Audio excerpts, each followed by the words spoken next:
Movie की शुरुआत में हमें कहानी दिखाई जाती है कि एक सुंदर तालाब था। वहाँ पर हर कोई खुश था, पर दो छोटे डक्स वहाँ पर रहकर बोर हो गए थे और वो ये देखने के लिए उतावले थे कि इस छोटे तालाब के अलावा दुनिया क्या है। वो तालाब से बाहर जाकर दुनिया देखने का फैसला करते हैं, पर वो शिकारियों के चंगुल में फंस जाते हैं। लेकिन वो बिल्कुल भी नहीं डरते और उन शिकारियों पर हमला कर मर जाते हैं। फिर हमें पता चलता है कि मैक उसके बच्चों को एक कहानी सुना रहा था। मैक नहीं चाहता था कि उसके बच्चे तालाब छोड़कर बाहरी दुनिया देखे, इसलिए मैक उन्हें डरावनी कहानी सुनाता था। एक कहानी सुनकर डेक्स और ग्वेन सोने के लिए जाते हैं। अगली सुबह इनके तालाब में एक डक्स का झुंड आता है। पैम उन्हें देखकर बहुत खुश हो जाती है और मैक को उनसे मिलकर जान पहचान करने के लिए कहती है। मैक को बाहरी पंछियों से मिलना पसंद नहीं था, लेकिन पैम की वजह से उनसे मिलने के लिए मान जाता है। पर उनसे पहले डेक्स और ग्वेन उनके पास जाते हैं और उनसे बात करने लगते हैं। डेक्स की वहाँ पर एक फीमेल डक से मुलाकात होती है और वो एक दूसरे को उनका नाम बताते हैं। उस फीमेल डक का नाम किम होता है। डेक्स किम से कहता है, तुम जितने दिन चाहो यहाँ पर रह सकती हो, मैं तुम्हें यहाँ पर घुमाऊंगा। किम डेक्स से कहती है, पर हम साउथ की तरफ जा रहे हैं, हम सर्दियाँ वहीं पर बिताएंगे। और डेक्स से कहती है, तुम सर्दियों में कहाँ पर जा रहे हो।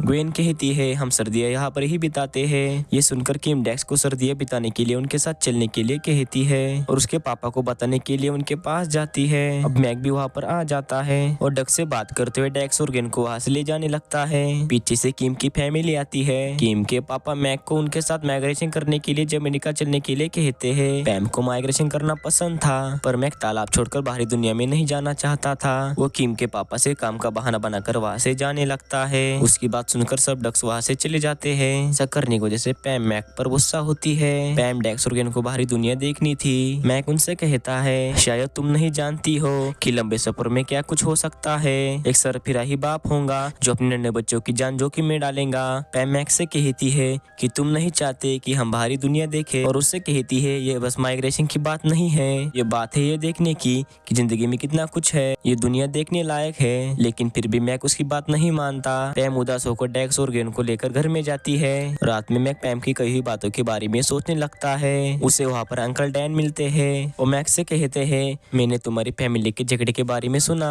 और उससे कहते हैं, तुम सही हो, हमारे पास एक बढ़िया सा तालाब है और खाना है, तो फिर कहीं क्यों जाना। और मैक से कहते हैं, अपने हौसलों पर कायम रहो, तभी तो तुम मेरी तरह बन पाओगे, दिल खुश, तंदुरुस्त और बिल्कुल अकेले। ये सुनकर मैक सोच में पड़ जाता है, क्योंकि वो अपनी फैमिली को खोना नहीं चाहता था और घर जाकर सबको उठाता है। अब मैक माइग्रेशन करने के लिए मान जाता है और सबको उसके साथ जमैका चलने के लिए कहता है। पैम को यकीन नहीं होता कि मैक माइग्रेशन करने के लिए मान गया है। सब बहुत खुश होते हैं। अंकल डैन भी वहाँ पर आ जाते हैं। ग्वेन उन्हें उनके साथ चलने के लिए कहती है।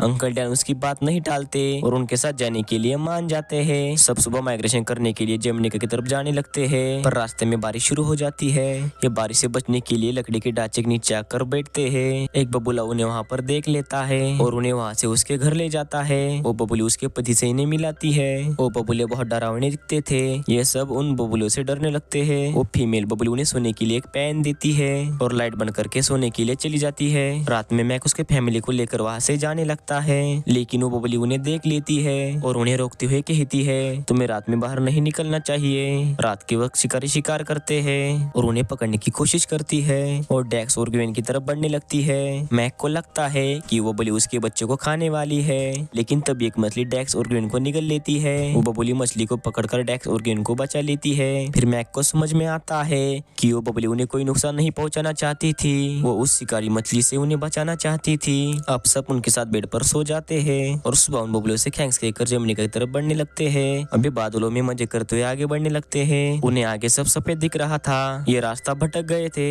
अब ये एक शहर में पहुंच जाते हैं और गाड़ियों से बचते हुए कचरे के डस्टबिन में जाके गिरते हैं। मैक पैम को ढूंढता है। पैम बिल्डिंग के ऊपर से मैक को आवाज देती है। मैक बच्चे को लेकर पैम के पास जाता है।